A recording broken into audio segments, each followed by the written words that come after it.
different from what you expected. That's nothing to worry about. What you need to make sure is that whatever you thought could happen, you plan for that. Now, there are always going to be things, and we'll talk about that are going to be outside the domain of what business you're doing. Because there's no way that one business can cover all eventualities or all types of business. So you'll have to narrow down and focus on the business that you're doing and to see where that comes in. And really, it is about reducing operational surprises. Let's see. So again, like I said, it's a philosophy. This whole risk management is about understanding the appetite of the business, what type of business you're in, and what you're going to do. You then have, of course, you have the policy against it, and really, you've got to now start putting things on paper. And you've got to start creating systems that will evaluate and to quantify that. And this is sort of questions you've got to consider in that situation. What risks are there in our activities that will be accepted by the company? What will it not accept? And then to talk about how you can mitigate the risk. So these slides will be obviously available if people want to go through it, but I just want to set in the limited time just the framework of what they need to do. And here you see it really is an enterprise-wide activity. You start with the mission and vision statement. You have your strategic objectives. You then look at critical performances and start monitoring this activity. That says the same thing again. Okay, the other big thing, before I get on to this, a lot of people think hedging is a great thing and everything should be hedged. It's interesting when you ask the question, what are you really hedging? And a lot of people think that by hedging they're going to manage risk. In fact, sometimes when you evaluate that, you realize that by hedging he's actually opened up a risk that he didn't realize. I know I was talking once to a very senior executive in an airline, and he said, "Oh, biggest thing for us is to hedge our oil exposure, And I said, "Yeah." And so what happens when you hedge your oil exposure? He says, "Oh, I know what my oil is going to cost for the next year and a half." I said, "Yes." And then what do you do with that? He says, I can price my fares according to that. I said, fine. And what about your competitors who haven't hedged? Well, they'll be stuck because I'll be pricing below them. And I said, what if the price goes down? They will be able to respond because you've hedged for a year and a half and they haven't. So if the price goes down, you've actually created an exposure.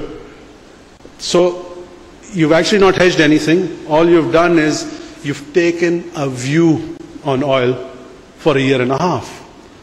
You've not hedged that. For hedging, you must have a commitment, i.e. you have sold 5 million tickets to the American army to fly from the US to Afghanistan, yes, at a fixed price. And then if you hedge your oil, that's what you call hedging, i.e. you've got a fixed commitment on one side, now you need to hedge it with the other.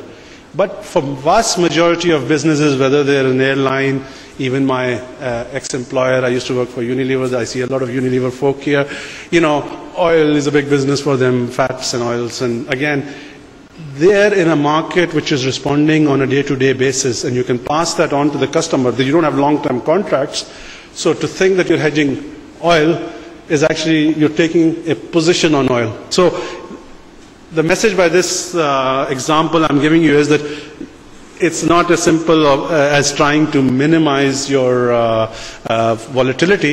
It's trying to match your flows within the business, and if you can go along up and down a wave, that's fine. There's nothing to worry about that. Maybe if you're trying to stop the wave, that is going to create more risk. So it's a very technical thing that we all have to start thinking about.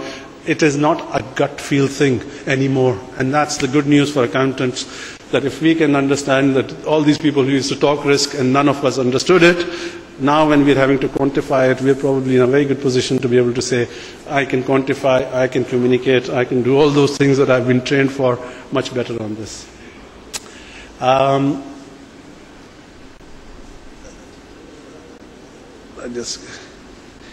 Here's a couple of slides just talking about what is it that you're trying to do with risk. It really is what you call specialization, i.e. each organization looks at what is my specialist area, and you try and minimize the spread around that specialized area. So you say, I don't want to be sitting and dealing with the whole width of customer base or a width of events.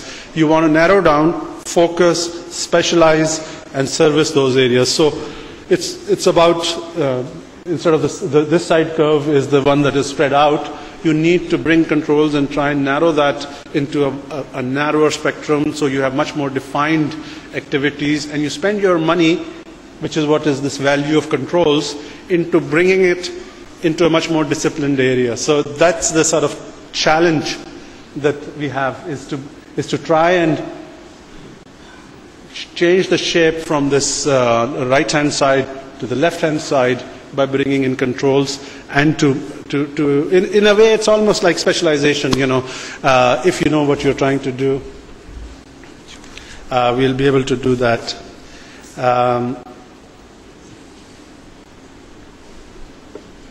There are some techniques on there, but in summary, I think what we're saying here is that risk management is not the elimination of risk, but it is a tool. It is a tool for making sure that you understand it, you plan for it, and you control it. What is this? A dead donkey. So having talked about what we do for risk management, I thought I'd share with you something. This is a case of a person who moved to Texas and he bought a donkey from a farmer for $100. The farmer said, fine, I'll deliver it tomorrow. The next day when it was to be delivered, the guy came up to the individual, young Chuck, and said, I'm sorry guy, the donkey died last night and I can't deliver him to you. He says, well, can I have my money back? And he says, oh, I'm sorry, I spent the $100 you gave me yesterday and I don't have money to give back to you. So that was the risk that he was faced with. What does Chuck do? He thinks, and he says to the farmer, okay, don't worry, just give me the dead donkey and I will raffle him. So the farmer says, you can't raffle a dead donkey. And he goes, what? You can't raffle a dead donkey? He said, don't worry, I'll manage that. So a month later when the farmer meets him and he says, how did you get on? And he says, great. I made $90 profit on that $100 that I gave you. And he says, how did you do that? He said, I sold 200 raffle tickets and for $2 each, and I raffled the dead donkey. And he said, didn't anybody complain? He says, yes, the guy who won the raffle complained. He said, this is a dead donkey. He says, oh, I'm so sorry. I gave him his $2 back, and I gave him $2 extra as compensation, so he was a happy customer as well.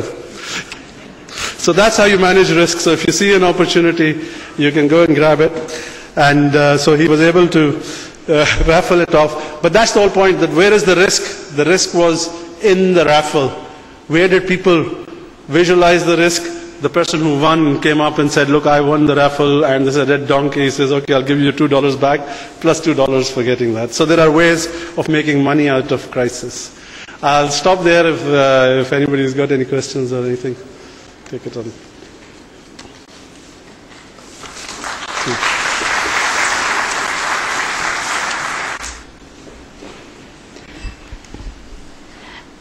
Thank you very much, Ayaz.